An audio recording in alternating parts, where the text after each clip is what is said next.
সালাতে দোয়া কবুল হয়। সালাতে দোয়া কবুলের 3 জায়গা। একটা হচ্ছে তাকবীরে তাহরিমার পরে আমরা সানা পড়ি না, আমরা তো একটা পড়ি।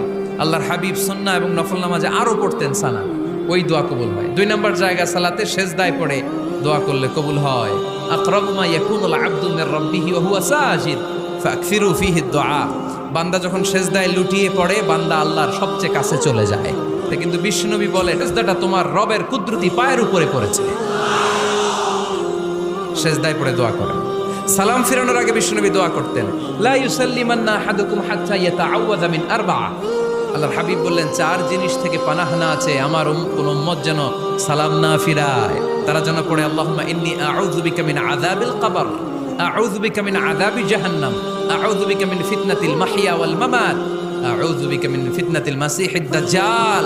আল্লাহ কবরের আযাব থেকে বাঁচাও, আল্লাহ জাহান্নামের আগুন থেকে বাঁচাও, আল্লাহ জীবন